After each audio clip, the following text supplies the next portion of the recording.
What's up, XRP family? Thank you guys for joining the video for today. Let's dig in. We have some interesting stuff to talk about. Here we have, I'm not focused on the price of XRP over 3 days or 3 weeks or 3 months. I'm focused on the price of XRP over 3 years and 5 years. Now, this is something, guys, that I wanted to talk about because, you know, we can indicate dates and we can talk about a lot of stuff, but in the long run, you're going to be safe with XRP. And that's what this is all about, right? You don't want to put your money in something that turns out to be a scam.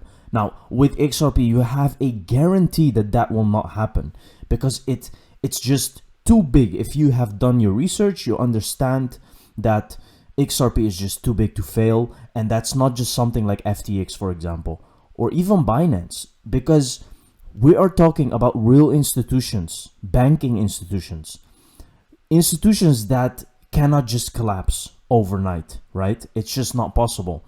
And we're talking about Ripple, a company that has been there for a decade, standing its ground in a crypto world, which is a very rare thing. Now, here we can see a very interesting video by, in the Ripple swell, Brett Garlinghouse talking, saying, I want all boats to rise. Let's take a look. I don't view a lot of these companies as competitors because it's so early that look, we're trying to solve a payments problem, and there's people working on securities and identity and lending, and I love it. I want all boats to rise, and I think that's a good thing. But for us, we're going to invest in the XRP ecosystem. We're investing in the broader ecosystem.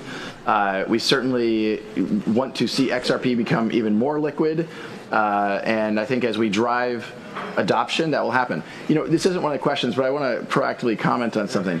One of the things I say inside the company is I'm not focused on the price of XRP over 3 days or 3 weeks or 3 months. Mm-hmm. I'm focused on the price of XRP over 3 years and 5 years. Mm-hmm. I have no qualms saying definitively, if we continue to drive the success we're driving, we're going to drive a massive amount of demand for XRP because we're solving a multi-trillion-dollar problem. Mm-hmm.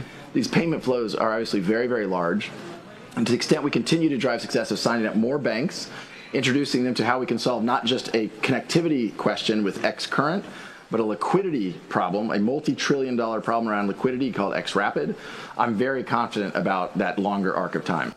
Insane, guys. That should just trickle some bells if it doesn't already do that. Because, see, Brett Garlinghouse is saying himself, this is something that is going to solve a multi-trillion-dollar problem.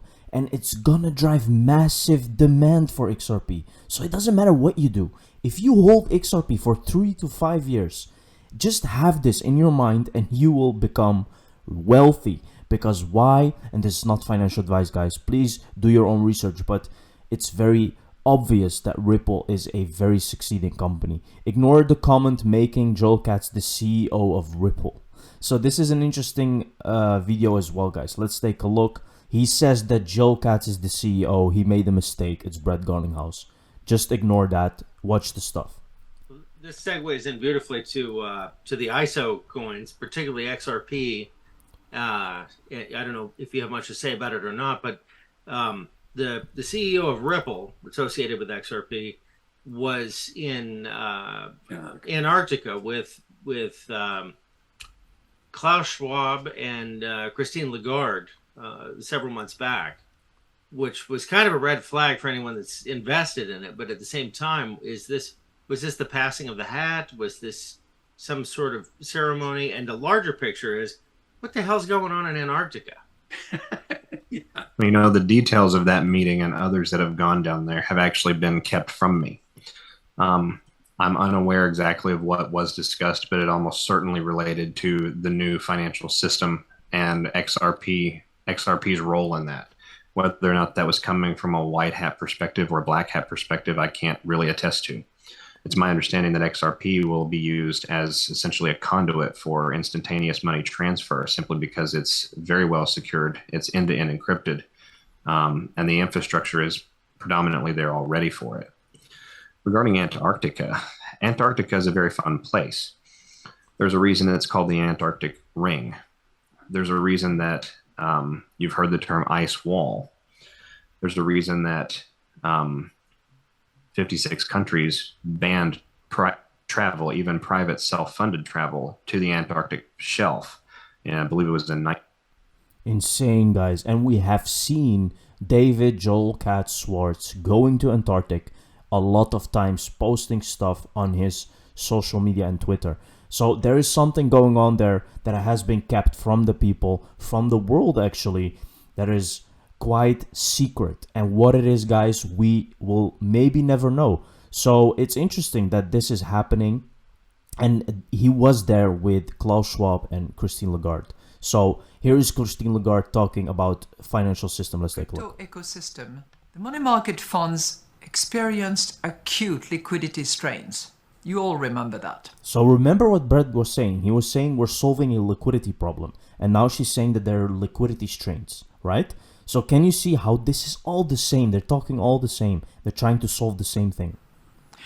This reflected a structural liquidity mismatch at the heart of their operations, with them offering on-demand liquidity to investors while at the same time investing in more illiquid assets. That is because we must contend with potentially new sources of financial stability risk.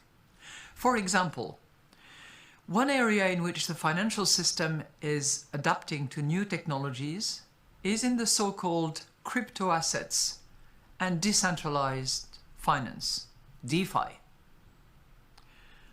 Crypto assets are exceptionally volatile and pose considerable risks to consumers.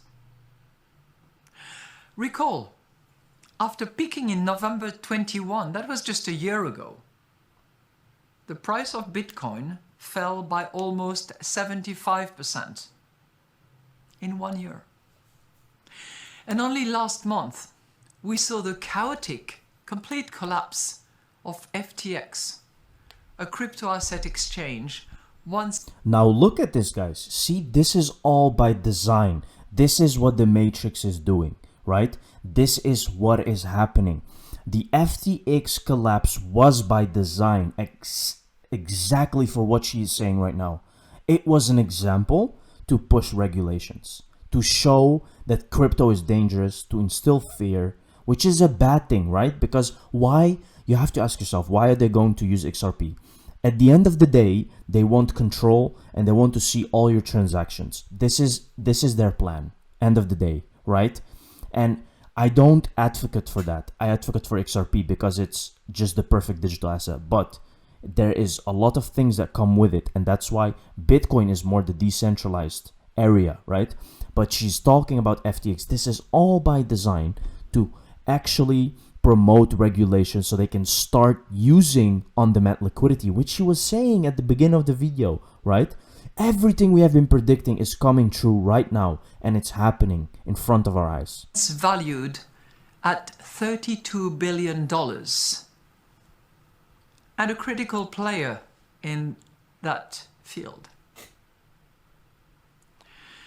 While the impact of such episodes has been contained so far, systemic risk could easily arise from increasing interlinkages between the crypto ecosystem and the traditional financial system.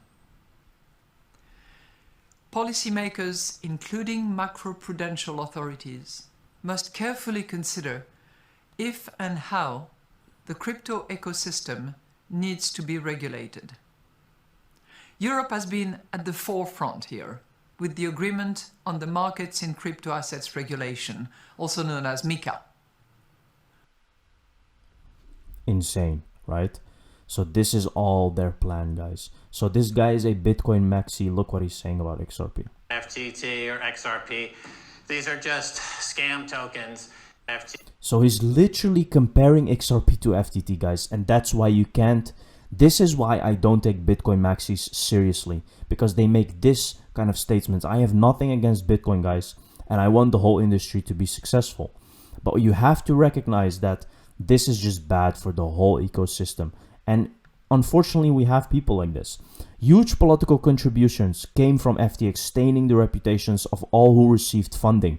Gary Gensler cultivated this environment This money should have flowed out of real blockchain companies like Ripple, but they have to fight for their lives.